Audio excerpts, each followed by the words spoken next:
മുസ്ലിമാന്നുള്ള നമുക്ക് ഏറ്റവും വലിയ ബഹുമാനം ആ മുസ്ലിമാണെന്നുള്ള ബഹുമാനത്തിൽ നിന്ന് ഒരിക്കലും മാറരുത്. ഒരു വാക്ക് കൊണ്ടൊരു പ്രവൃത്തി കൊണ്ട് മാറരുത്.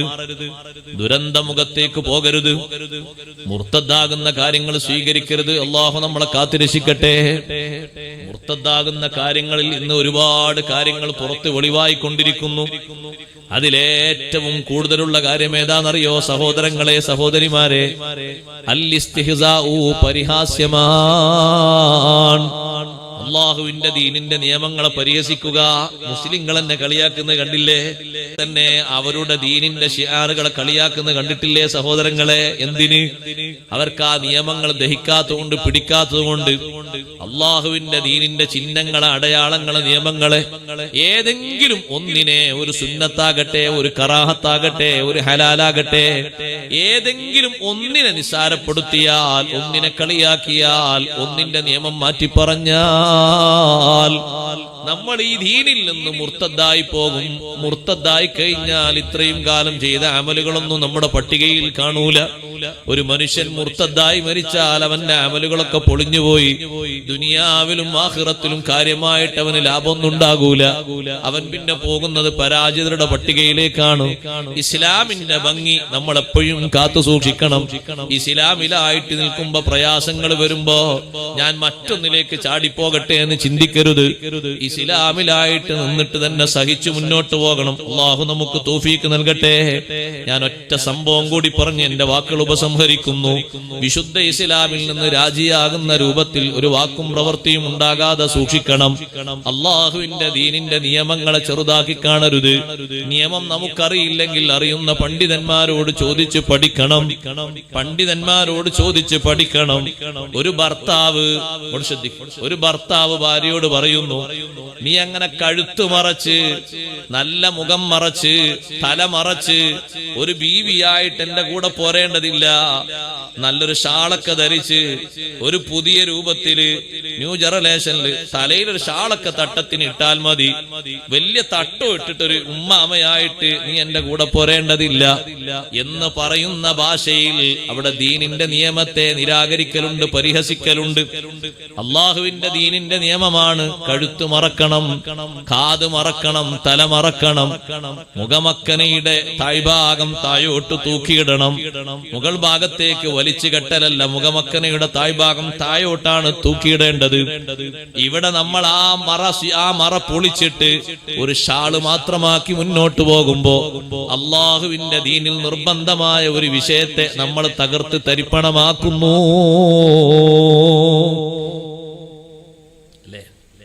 നമ്മുടെ കുട്ടിക്ക് സീറ്റ് കിട്ടിയാൽ മതി. സീറ്റ് വാങ്ങാൻ പോയ സ്ഥാപനത്തിന്റെ നിയമം എന്താ? കോമ്പൗണ്ടിലേക്ക് കയറുമ്പോ ശിരോവസ്ത്രം അയച്ചു വെക്കണമെന്നാ. എന്താ മുസ്ലിമിന്റെ കാഴ്ചപ്പാട്? ശിരോവസ്ത്രം 2 കൊല്ലം ചോദിച്ചാ പോരെ? ഒരൊറ്റ ദിവസത്തെ വിഷയത്തിന് അള്ളാഹുവിന്റെ ചോദ്യത്തിന് ഉത്തരം പറയാൻ കഴിയും? എന്നിട്ടല്ലേ 2 കൊല്ലം? നീ ഉദ്ദേശിക്കുന്ന ആ ഒരു ഡിഗ്രിയും കാര്യവും അങ്ങനെ അല്ലാതെ കിട്ടൂലെങ്കിൽ വേണ്ടെന്ന് വെച്ചാ പോരെ? ജീവിതം നടക്കൂലേ? ജീവിക്കാൻ കഴിയൂലേ? പിന്നെ ബാക്കിയുള്ളവരൊക്കെ എങ്ങനെ ജീവിക്കുന്നത്? അങ്ങനെ അല്ലാതെ ഈ നാട്ടിൽ പഠിക്കാൻ കഴിയില്ല എന്ന് കുട്ടികൾ. ഞങ്ങൾ നിയമം വന്നു കുട്ടികൾ, ഈ നാട്ടിൽ അങ്ങനെ അല്ലാതെ പഠിക്കാൻ കഴിയില്ല. ഉന്നത കലാലയങ്ങൾ, ബിരുദങ്ങളിലൊക്കെ നേടാൻ നമ്മുടെ പെൺകുട്ടികൾക്ക് ശിരോവസ്ത്രം അയച്ചു വെക്കണം. എന്തായിരിക്കും നമ്മുടെ നിയമം? നമ്മുടെ നയം എന്തായിരിക്കും? ഇപ്പൊ തന്നെ കുറെ ആൾക്കാർ പെട്ടുപോയി. അതാ ഞാൻ പറയുന്നത്. അത് കുറച്ചു നേരം സഹിച്ചാൽ പോരെന്നോ? എന്നാലും കുഴപ്പമില്ലാന്നാ. പക്ഷെ തട്ടല്ലേ ഉസ്താദ് അയച്ചു വെക്കുന്നുള്ളൂ, ബാക്കിയുള്ളതൊക്കെ മറക്കണില്ലേന്നാ? എങ്ങനെയാ നമ്മളെ നയം? ഞാൻ പറഞ്ഞ പല ആൾക്കാരും പല വീക്ഷണത്തിൽ അവിടെ കാണുന്നത്. ഈ തലയിൽ തട്ടം മറക്കാന്നുള്ളത് ഏതെങ്കിലും ഒരു പണ്ഡിതൻ പഠിപ്പിച്ച നയല്ല, അല്ലാഹു തആല ഖുർആനിലൂടെ പഠിപ്പിച്ച നയല്ലേ. ശരിക്ക് കാതും കഴുത്തൊക്കെ മറക്കണം എന്നുള്ള നിയമം തട്ടം മറക്കുമ്പോ അതൊക്കെ മറയല്ലോ. ഈ നിയമം ആരാ പഠിപ്പിച്ചത്? അല്ലാഹു ജല്ല ജലാലുഹു പഠിപ്പിച്ച നിയമല്ലേ. അതിനെ തിരസ്കരിച്ചിട്ട് നമ്മൾ അത് അത്രയല്ലേ ഉള്ളൂ എന്ന് ലാഘവത്തോടെ കാണുമ്പോ നമ്മൾ തന്നെയല്ലേ ആ നിയമത്തെ പരിഹസിക്കുന്ന ആൾക്കാർ, കൊച്ചാക്കുന്ന ആൾക്കാർ, കളവാക്കുന്ന ആൾക്കാർ.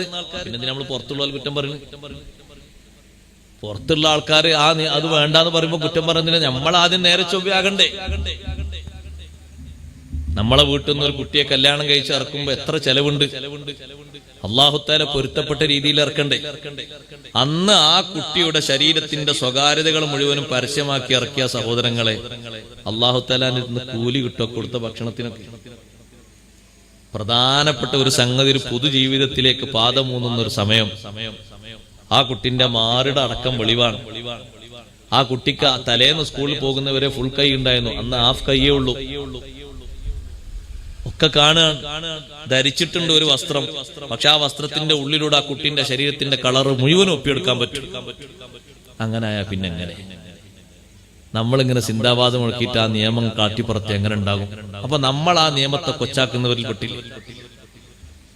ദീനിൽ അടിയുറച്ചൊന്ന് പ്രവർത്തിക്കുന്ന ആൾ ഇസ്ലാമികമായ ശരീഅത്തിന്റെ നിയമങ്ങളെ ഒന്നിനെയും തിരസ്കരിക്കരുത്. എന്റെ കൂടെ എന്റെ ഭാര്യ നടക്കുമ്പോ, എന്റെ ഉമ്മ നടക്കുമ്പോ, എന്റെ പെങ്ങൾ നടക്കുമ്പോ അവർ സ്വീകരിക്കേണ്ട നയം എന്താണ് അള്ളാഹുവിന്റെ ദീന് നമ്മോട് പഠിപ്പിക്കുന്നത്? അതാ നമ്മൾ സ്വീകരിക്കുന്നത്. നമ്മുടെ തൊട്ടടുത്ത് നമ്മുടെ ജില്ലയിൽ തന്നെ പ്രവർത്തിക്കുന്ന സ്ഥാപനത്തിന്റെ ഒരു മേധാവി ഇവിടെ തട്ടം ധരിക്കാൻ പാടില്ല നിയമം പുറത്തു പറഞ്ഞപ്പോ മുസ്ലിം രക്ഷിതാക്കളെ കുട്ടികളെ പിൻവലിച്ചോടുന്നു. ഇനി അങ്ങനത്തെ ഒരു നിയമം നമ്മുടെ നാട്ടിൽ വ്യാപകമാക്കുകയാണെങ്കിൽ ആർക്കാ വിഷമം ഉണ്ടാകുക? ആർക്കും വിഷമം ഉണ്ടാവില്ല. കാരണം ആൾക്കാർക്ക് അത്രയാ നിയമത്തോട് ബന്ധമുള്ളൂ. ഇപ്പൊ നമ്മളെ കൂടെ നടക്കുന്ന കല്യാണത്തിലാകട്ടെ, വിഷയത്തിലാകട്ടെ, എങ്ങോട്ടാകട്ടെ നടക്കുന്ന കുട്ടികളുടെ അവസ്ഥകൾ രണ്ട് രൂപത്തിലല്ലേ നമ്മൾ കാണുന്നത്. നമ്മളല്ലേ രക്ഷിതാക്കളെ ഉത്തരവാദികൾ. മദ്രസയിലേക്ക് പോകുന്ന ഒരു കുട്ടി 10ാം ക്ലാസ് വരെ എത്ര മട്ടത്തിലാ പോകുന്നത് അല്ലേ? ആ കുട്ടി 2 മണിക്കൂർ കഴിഞ്ഞ് സ്കൂളിലേക്ക് പോകുമ്പോ അങ്ങനെ 2 നിയമമുണ്ടോ ഇസ്ലാമില്? ഉണ്ടോ? രണ്ടെങ്കിലും പറയുന്ന എനിക്ക് മൈക്കൂരോട് പറയാലോ. മദ്രസയിലേക്ക് പോകുമ്പോ ആ ധരിച്ച ഫുൾ കൈ തന്നെ സ്കൂളിൽ യൂണിഫോമിലും പറ്റൂലേ? ഹാഫ് കൈ ഇട്ട് വരണം, ബനിയൻ ഷർട്ട് ഇട്ട് വരണം പറയണോ? ഏതെങ്കിലും സ്കൂളിൽ പറഞ്ഞണോ? കുട്ടികളെ തൊക്കൊക്കെ ഒന്ന് കാണട്ടെ, എന്നാലും അടുത്തിരിക്കുന്ന ആൾക്കാർക്ക് കൂടുതൽ മനസ്സിലാവുള്ളൂ എന്ന് പറഞ്ഞോ? പിന്നെന്തിനാ നമ്മൾ മുറിച്ചു മാറ്റിയത്? മക്കനിട്ട് വരാൻ പാടില്ല നിയമം ഇരിക്കണം, പിന്നെന്തിനാ നമ്മൾ മാറ്റിയത്? അപ്പൊ നമ്മൾ തന്നെയല്ലേ ഈ നിയമത്തെ ബഹിഷ്കരിക്കുന്ന ആൾക്കാർ, കൊല്ലുന്ന ആൾക്കാർ. നമ്മൾ നല്ലോണം ശ്രദ്ധിക്കണം. ഇസ്ലാമിന്റെ സൗന്ദര്യം നമ്മൾ കാത്തു സൂക്ഷിക്കണം. അതിലൂടെ അല്ലാഹു തആല തരേണ്ട മഹത്വങ്ങളൊക്കെ തരും, ഒരു കുറവുണ്ടാവില്ല. നിങ്ങൾ കണ്ടില്ലേ, മാലിക് ബിൻ ദീനാർ റളിയല്ലാഹു അൻഹുവിന്റെ കാലഘട്ടത്തിൽ 2 സഹോദരങ്ങൾ ഉണ്ടായിരുന്നു, ജ്യേഷ്ഠനും അനുജനും. രണ്ടാളും മജൂസികളാണ്, തീയിനെ ആരാധിച്ച് ജീവിക്കുന്ന ആൾക്കാർ. അപ്പൊ അനുജൻ ജ്യേഷ്ഠനോട് പറഞ്ഞു, നമുക്കൊരു പരീക്ഷണം നടത്തി നോക്കും. ജ്യേഷ്ഠനോട് പറഞ്ഞു, നിങ്ങൾ 73 വർഷമായി ഈ തീയിനെ ആരാധിക്കുന്നു, ഞാൻ 35 വർഷമായി. നമ്മളൊന്ന് പരിശോധിച്ചു നോക്കും. കാരണം അവർ ആരാധ്യ വസ്തുവാണ്, അവർ പരിശോധിക്കണ്ട, നമ്മളതിനെ കുറ്റം പറയല്ല. അവര് പറഞ്ഞ ഒരാൾ, നമ്മൾ ഈ തീയിലേക്കൊന്ന് കൈയിട്ട് നോക്കും. നമ്മൾ ഇത്രയും കൊല്ലം ആരാധിച്ചിട്ട് നമ്മളോട് വലിയ ബഹുമാനം വിധേയത്വം ഉണ്ടെങ്കിൽ നമ്മളെ കൈ കരയാൻ പാടില്ല. കൈ കരിയാൻ പാടില്ല, തീ തട്ടിയിട്ട് പൊള്ളാൻ പാടില്ല, ചൂടാകാൻ പാടില്ല, ഒന്നും ഉണ്ടാകാൻ പാടില്ല. നമുക്ക് അതിനെ തന്നെ ആരാധ്യ വസ്തുവായിട്ട് അങ്ങനെ മുന്നോട്ട് നിലനിർത്തും. അതല്ല നേരെ വിപരീത ഫലാണെങ്കിൽ നമ്മൾ ഇത്രയും ആരാധിച്ചിട്ട് ഒരു കാര്യം കിട്ടിയില്ല എന്നാവൂലേ? നമ്മൾ പരിശോധിച്ചു നോക്കാന്ന്. അങ്ങനെ ജ്യേഷ്ഠനും അനുജനും ആദ്യം ആരാണ് കൈയിടാന്ന് ചോദിച്ചു.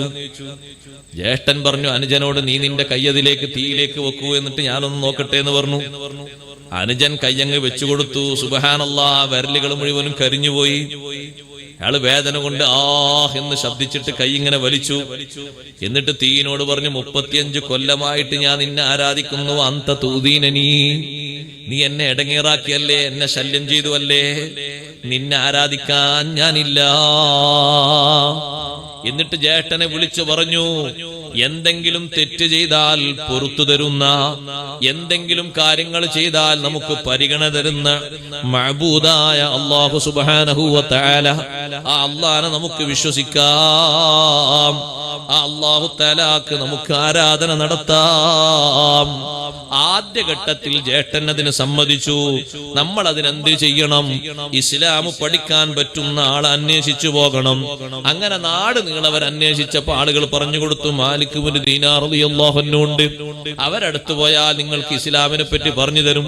ജ്യേഷ്ഠനും അനുജനും അങ്ങോട്ട് പോയി, ബസറ നാട്ടിലേക്ക് പോയി. അതാ സുബ്ഹാനല്ലാഹ്, സദസ്സിലെത്തി നോക്കുമ്പോ മാലിക് ബിൻ ദീനാർ റളിയല്ലാഹു അൻഹു സദസ്സിൽ നിറയെ ആളുകളുണ്ട്. അവിടെ പോയിട്ട് വിഷയങ്ങൾ ചോദിക്കണമല്ലോ. അപ്പൊ ജേട്ടൻ പറഞ്ഞു, ഞാൻ 75 കൊല്ലമായിട്ട് ആരാധിക്കുന്ന ആരാധ്യ വസ്തുവിനെ പെട്ടെന്ന് ഞാനങ്ങ് ഒഴിവാക്കിയാൽ എന്റെ കൂട്ടുകാരെന്നോട് എന്ത് പറയും? എന്റെ കുടുംബക്കാര് പലരും എന്നെ ആക്ഷേപിക്കുമെന്ന് ഞാൻ പേടിക്കുന്നു. അതുകൊണ്ട് ഇനി ഞാൻ ഈ കുറഞ്ഞ കാലമല്ലേ എനിക്ക് ദുനിയാവിലുണ്ടാകൂ, അക്കാലം മാത്രം ഞാൻ ആ ആരാധന ഒഴിവാക്കാൻ ഉദ്ദേശിക്കുന്നില്ല, ഞാൻ പോവുകയാണ്. അനുജൻ പറഞ്ഞു, സുഹൃത്തേ, ഇവിടത്തെ വഷളത്തരം കുറച്ചു നേരമേ ഉണ്ടാകൂ, അതേ സമയത്ത് നരകം സഹിക്കാൻ കഴിയൂല. നീ ഇപ്പൊ വന്ന വഴി നരകത്തിൽ നിന്ന് മോചനം കിട്ടുന്ന വഴിയാണ്. ഇനിയും നീ പഴയ വഴിയിലേക്ക് തന്നെ പോയാൽ കാലാകാലം നരകത്തിൽ കടക്കേണ്ടി വരും. അത് സഹിക്കാൻ പറ്റാത്ത കാര്യമാണ്. ഞാനില്ല എന്ന് പറഞ്ഞ് ജേട്ടൻ പിന്മാറിയപ്പോ, നീ പോവുകയാണെങ്കിൽ പോയിക്കോ, ഞാൻ ഏതായാലും നിന്റെ കൂടെ വരാനില്ല. അനുജനും തന്റെ ഭാര്യയും മക്കളും കൂടി മാലിക് ദീനാർ റളിയല്ലാഹു അൻഹുവിന്റെ സദസ്സിലെത്തി. ആ സദസ്സിൽ നിന്ന് ആളുകളൊക്കെ പിരിഞ്ഞു പോയപ്പോ നേരെ വന്നിട്ട് ഈ സംഭവം പറഞ്ഞു, കൈ ഇങ്ങനെ കാണിച്ചു കൊടുത്തു.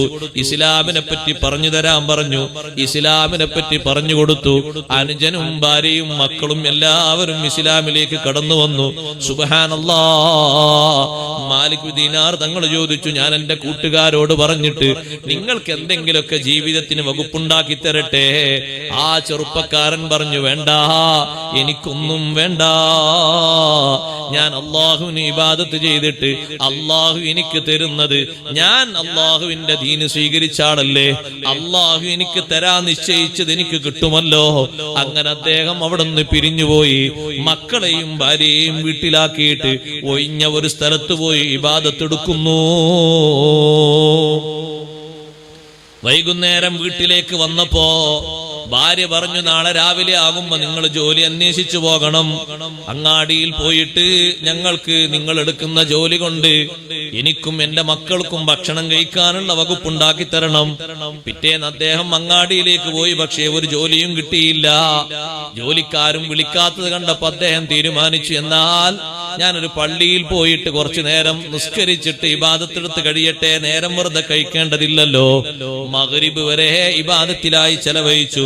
മഗ്രിബിന് ശേഷം വീട്ടിലേക്ക് വരുന്നു. അന്ന് ജോലിയൊന്നുമില്ല, കൈവട്ടപൂജ്യമാണ്, സമ്പാദ്യമൊന്നും കിട്ടിയിട്ടില്ല.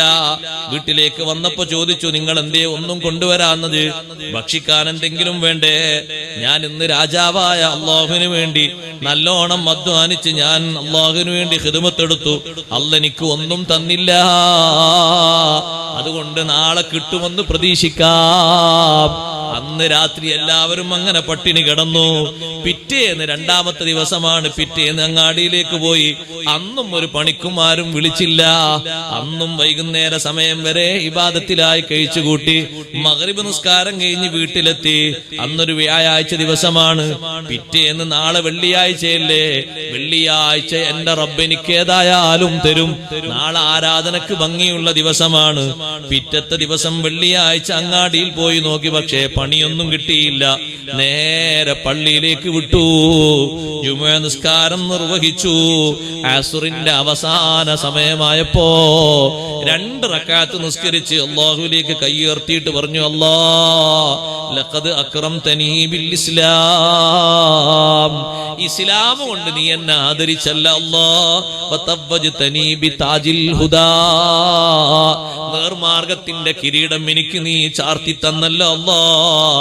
ഫബിഹുർമതി ഹാദദ്ദീൻ, ഈ മതത്തിന്റെ ബഹുമാനം കൊണ്ട്, വബിഹുർമതി ഹാദൽ യൗമിൽ മുബാറക്, ഈ വെള്ളിയാഴ്ചയാകുന്ന ബറക്കത്തുള്ള ദിവസത്തിന്റെ പവിത്രത കൊണ്ട് ഞാൻ നിന്നോട് ചോദിക്കട്ടെ ഒരു കാര്യം. ഇർഫഅ നഫഖതൽ ഇയാലി അൻ ഖൽബി, എന്റെ കുടുംബത്തിന് ഇനി അങ്ങോട്ടുള്ള ചെലവിന്റെ ബാധ്യത എന്റെ മനസ്സിൽ നിന്ന് നീ ഉയർത്തി തരണേ അല്ലാഹ്.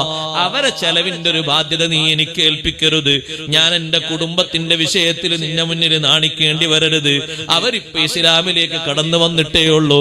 ഈ ചെറുപ്പക്കാരായ എന്റെ മക്കളും മറ്റുമൊക്കെ ഇസ്ലാമിലേക്ക് കടന്നു വന്നത് കൊണ്ട് ദാരിദ്ര്യം ഭയന്നൊരിക്കലും അവർ ഇസ്ലാമിൽ നിന്ന് പോകരുത് അല്ലാഹ്.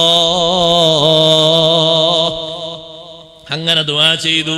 സഹോദരങ്ങളെ, വെള്ളിയാഴ്ച കഴിഞ്ഞു, നേരെ പിറ്റേന്ന് ശനിയാഴ്ചയായപ്പോ, ശനിയാഴ്ച ളുഹറിന്റെ സമയമായപ്പോ മക്കളൊക്കെ പറയുന്നുണ്ട്, വാപ്പാ വിശന്നിട്ട് വയ്യാ. പള്ളിയിലേക്ക് ബാപ്പ പോയ ഉടനെ തന്നെ വീട്ടിലേക്ക് ഒരു മനുഷ്യൻ വന്നു, വാതിൽ മുട്ടുന്നു. ഭാര്യ കതക് തുറന്നു നോക്കുമ്പോ നല്ല സൗന്ദര്യമുള്ളൊരു ചെറുപ്പക്കാരനാണ്. ആ ചെറുപ്പക്കാരന്റെ കയ്യിൽ ഒരു പാത്രമുണ്ട്. ആ പാത്രം ഇങ്ങനെ ഒരു ടവ്വല് കൊണ്ട് പുതച്ചിട്ടുണ്ട്. ആ പാത്രത്തിന്റെ ഉള്ളിൽ എന്താണെന്ന് ചോദിച്ചപ്പോ പറഞ്ഞു, ഇതിന്റെ ഉള്ളിൽ സ്വർണ്ണ നാണയങ്ങളാണ്.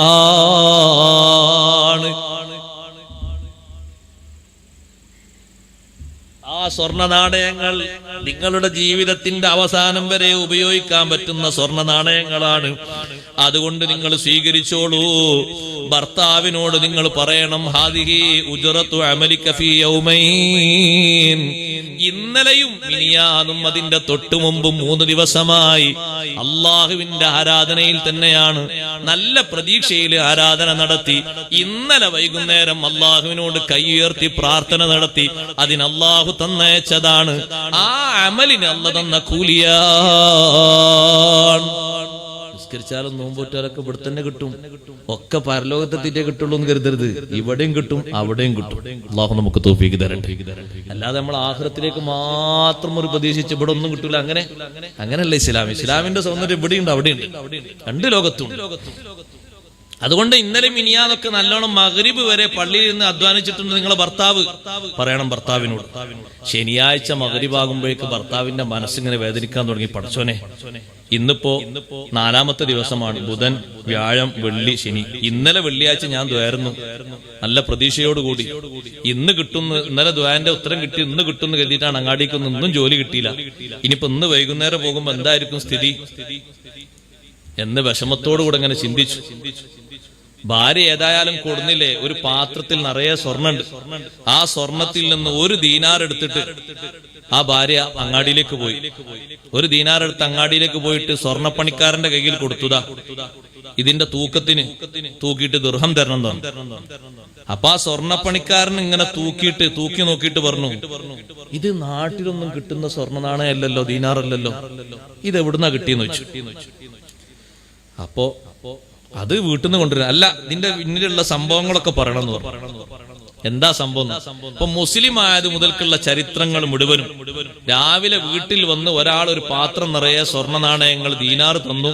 ഒരു ടവ്വല് കൊണ്ട് ആ പാത്രം ഇങ്ങനെ മൂടിയിട്ടുണ്ട്, ഞാൻ അതിൽ നിന്ന് ഒന്നെടുത്ത് വരിക എന്ന് പറഞ്ഞപ്പോ അദ്ദേഹം പറഞ്ഞു, ഒരു കാര്യം കേൾക്കണം, ഈ സ്വർണത്തിന്റെ ഈ ദീനാറ് ഈ ഭൂമിയിൽ എവിടെയും കിട്ടുന്നതല്ല. ഇതിൽ ഈ കൊത്തിവെച്ച ഈ വാക്കുകളൊക്കെ സ്വർഗത്തിൽ നിന്ന് വന്ന സ്വർണത്തിന്റെ ദീനാർ പോലെയുണ്ട്. ഇത് ഈ ഭൂമിയിൽ നിന്ന് ആരും അച്ചടിച്ചുണ്ടാക്കിയതല്ല. അതുകൊണ്ട് പെണ്ണേ, എനിക്ക് ഇസ്ലാമിനെ പറ്റി പറഞ്ഞു തരൂ. ആ സ്വർണപ്പണിക്കാരൻ, സ്വർണത്തിനെ മാറ്റം ചെയ്യുന്ന പണിക്കാരൻ, അദ്ദേഹം മുസ്ലിമായി. പിന്നെ ആ പെണ്ണിന് 1000 ദിർഹം കൊടുത്തിട്ട് പറഞ്ഞു, ഇത് നിന്റെ കുടുംബത്തിന് നീ ചെലവഴിക്കണം. എന്നിട്ട് ഈ 1000 കഴിഞ്ഞാൽ പിന്നെയും എന്റെ അടുത്ത് വരണം, പിന്നെയും എന്റെ അടുത്ത് വരണം. നല്ല ഭക്ഷണങ്ങളൊക്കെ ഉണ്ടാക്കി കൊടുക്കണം. എപ്പോ നിനക്ക് കാശ് ആവശ്യമുണ്ടോ എന്റെ അടുക്കലേക്ക് വന്നോ, സദാ സമയത്തും തരാം. ഇസ്ലാമിന്റെ സൗന്ദര്യത്തിൽ അടിയുറച്ചു നിന്ന് വിഷമം വന്നപ്പോഴും ദാരിദ്ര്യം വന്നപ്പോഴും പോകാതെ അടിയുറച്ചു നിൽക്കുമ്പോ അള്ളാഹുവാണ് നമ്മളെ കാണുന്നവൻ, അള്ളാഹുവാണ് നമ്മളെ നിരീക്ഷിക്കുന്നവൻ, അള്ളാഹുവിന്റെ ദീനാണ് നമ്മൾ സ്വീകരിച്ചിരിക്കുന്നത്. ആ സൗന്ദര്യത്തിനൊരു കോട്ടവും വരൂല. ശനിയാഴ്ച മഗ്രിബ് നിസ്കാരം കഴിഞ്ഞ് വീട്ടിലേക്ക് പോകുന്ന ഭർത്താവ് ചിന്തിച്ചു, പടച്ചോനെ, ഇന്നും ഒന്നും കൊണ്ടു ചെയ്തിട്ടില്ലെങ്കിൽ പ്രശ്നമാണല്ലോ. അതുകൊണ്ട് തൽക്കാലം ഒരു സഞ്ചി എടുത്തിട്ട് കുറച്ച് മണ്ണ് വാരിയിട്ടതിലേക്ക് നാ പോകുമ്പോ ഇതുണ്ടെന്നെങ്കിലും കാണിച്ചു കൊടുക്കാലോ എന്ന് എഴുതിയിട്ട് ഒന്നുമില്ലല്ലോ. അപ്പൊ ആ ഒരു മണ്ണ് ആ സഞ്ചിയിലേക്ക് ഒരു അരസഞ്ചി മണ്ണ് ഇങ്ങനെ കെട്ടിയിട്ടുണ്ട്. പിന്നെ കാണുമ്പോ എന്തോന്ന് കൊണ്ടുവന്നിരുന്നുള്ള സമാധാനം ഉണ്ടാവുമല്ലോ കരുതിയിട്ടാ കൊണ്ടുപോകുന്നത്. മണ്ണാണ്, സാക്ഷാൽ മണ്ണ്. വീട്ടിലെത്തി നോക്കുമ്പോ അദ്ദേഹം നല്ല ഭക്ഷണത്തിന്റെ മീൻ പൊരിച്ചതും മറ്റൊക്കെ ഇങ്ങനെ അതിന്റെ സ്മെല്ലിങ്ങനെ അടിച്ചു വീശി വരും. സുബ്ഹാനല്ലാഹ്, എന്താ ഇവിടെ ആരെങ്കിലും എന്തോ വന്ന് കൊണ്ടുവന്ന് കൊടുത്തോ? നല്ല മണം വരുന്നുണ്ടല്ലോ. അങ്ങനെ അടുക്കളയിലേക്ക് പോയിക്കുമ്പോ പത്തിരിയൊക്കെ ഹുബുസൊക്കെ റൊട്ടിയൊക്കെ ഇങ്ങനെ അങ്ങോട്ടും എടുത്തിടുന്നു ഇങ്ങോട്ടും എടുത്തുന്നു, ഇഷ്ടംപോലെ ഭക്ഷണം. കുറച്ച് കഴിഞ്ഞ് ഭക്ഷണം എടുക്കില്ലെന്ന് ഭക്ഷണം ഇങ്ങനെ മേശപ്പുറത്ത്. അപ്പൊ ഈ കൊണ്ടുവന്ന സഞ്ചി പതുക്കെ വാതിലിന്റെ ഒരു ഭാഗത്ത് വെച്ചു, കാരണം അതിൽ മണ്ണല്ലേ നിറച്ചു കൊണ്ടുവന്നിരിക്കുന്നത്. എന്നിട്ട് ഭക്ഷണമൊക്കെ ഇങ്ങനെ കഴിച്ചിട്ട് ചോദിച്ചു, ഈ ഭക്ഷണം എവിടുന്നാ കിട്ടിയത്, എങ്ങനെ കൊണ്ടുവന്നത്? അപ്പൊ ഭാര്യ ആ സംഭവങ്ങളൊക്കെ വിശദീകരിച്ചു. അതങ്ങനെ അങ്ങോട്ട് കേട്ടപ്പോ, ആ ചരിത്രം അങ്ങോട്ട് കേട്ടപ്പോ ഫസജദ ശുക്രൻ ലില്ലാഹ്, ഒരൊറ്റ സുജൂദം ചെയ്തു ശുക്രിന് വേണ്ടി. അല്ലാഹ്, ഇസ്ലാം സ്വീകരിച്ചിട്ട് നീ എന്നെ പരാജയപ്പെടുത്തിയില്ല. ഞാൻ ഇന്നലെ വെള്ളിയാഴ്ച നിന്നിലേക്ക് ഉയർത്തിയ കരങ്ങൾ ഇനി ഒരിക്കലും ഈ മക്കൾക്ക് വേണ്ടി ജോലി എടുക്കേണ്ടിയില്ല. ഇപ്പൊ ഒരു ദീനാറ കൊണ്ടുപോയിട്ടാണ് ആ കൊല്ലപ്പണിക്കാരൻ പറഞ്ഞത്, ഇനി എത്ര ഭാഷ ഉണ്ടെങ്കിലും കൊണ്ടുവന്നോളൂ, ബാക്കിയുള്ള ദീനാറൊക്കെ പാത്രത്തിലുണ്ട്. ഒറ്റ ദീനാറേ കൊണ്ടുപോയിട്ടുള്ളൂ, അതിനാണ് 1000 ദിർഹം കൊടുത്തത്. ഇനിയും നിങ്ങൾ വന്നോളൂ, ഇനിയും തരാന്ന് പറഞ്ഞത്. അദ്ദേഹവും മുസ്ലിമായ അതിന്റെ സൗന്ദര്യം കണ്ടിട്ട്. ഇസ്ലാം നമ്മൾ സ്വീകരിച്ചാൽ അള്ളാഹു നമ്മളെ കൈവിടൂല. നമ്മൾ ഇസ്ലാം അള്ളാഹു കബൂലാക്കട്ടെ. നല്ല ഉറച്ചു നിൽക്കണം, ഒരു പേടിയും പേടിക്കേണ്ടതില്ല. അള്ളാഹു നമ്മളെ സഹായിക്കും. അങ്ങനെ ഭക്ഷണം കഴിച്ചിട്ട് ഇനി ഏതായാലും ആ പൊടി എടുത്ത് ഒഴിവാക്കാലോ എന്ന് കരുതിയിട്ട് പതുക്കെ ആ സഞ്ചി ഒന്ന് തുറന്നു നോക്കുമ്പോ സുബ്ഹാനല്ലാഹ്, ഇമാം ഖല്ലൂബി തങ്ങൾ ഉദ്ധരിക്കുന്ന ചരിത്രമാണ്. ആ മണ്ണെടുത്ത് പുറത്തെറിയാൻ വേണ്ടി നോക്കുമ്പോ ഒന്ന് തുറന്നു നോക്കിയപ്പോ ഫറആഹു ദഖീഖൻ ബിദിനില്ലാഹ്, അതും പൊടിയായി മാറിയിട്ടുണ്ട്. പത്തിരിപ്പൊടി ഒക്കെ അല്ലാഹു തആല കൊടുക്കുന്ന ഒരു സന്തോഷം. നേരത്തെ യഥാർത്ഥ പത്തിരിപ്പൊടി കൊണ്ട് ഭക്ഷണം കഴിച്ചു വന്ന് ഇനി ഏതായാലും ഇതിന്റെ ആവശ്യമില്ലല്ലോ എന്ന് കരുതി ഒഴിവാക്കാൻ നിന്നതാ. അപ്പൊ അതൊന്ന് പതുക്കെ തുറന്നു നോക്കുമ്പോ അതും പത്തിരിപ്പൊടിയായി മാറിയിട്ടുണ്ട്. രണ്ടാമതും ഒരു ശുക്രിന്റെ സുജൂദ് ചെയ്തു. എന്നിട്ട് പറഞ്ഞു, അല്ലാഹുവേ, ഇസ്ലാമിന്റെ പേരിൽ നീ എന്നെ ആദരിച്ചത് വല്ലാത്ത ആദരവാണ്. ആഖിറത്തിലും ഇതേ ആദരവ് തരണേ അല്ലാഹ്. നമ്മുടെ ഇസ്ലാം അല്ലാഹു സ്വീകരിക്കുമാറാകട്ടെ. അതുകൊണ്ട് വിശ്വാസരംഗത്ത് വൈകല്യങ്ങൾ വരാതെ, വിഷമങ്ങൾ വരാതെ നല്ല സന്തോഷത്തോടെ അടിയുറച്ചു നിൽക്കണം. എത്ര പ്രതിസന്ധികൾ സാമ്പത്തിക രംഗത്ത്, ശാരീരിക രംഗത്ത് മറ്റൊക്കെ വന്നാലും ഇസ്ലാമിൽ നിന്ന് രാജിയാകുന്ന ഒരു വാക്കോ ഒരു പ്രവർത്തനമോ ഒരു ചിന്തയോ വരാതെ ഇസ്ലാമിലായി ഈമാനിലായി അടിയുറച്ചു നിന്ന് അതിന്റെ സൗന്ദര്യം ദുനിയാവിലും ആഖിറത്തിലും ആസ്വദിക്കാൻ അല്ലാഹു നമുക്കെല്ലാവർക്കും തൗഫീഖ് തരട്ടെ.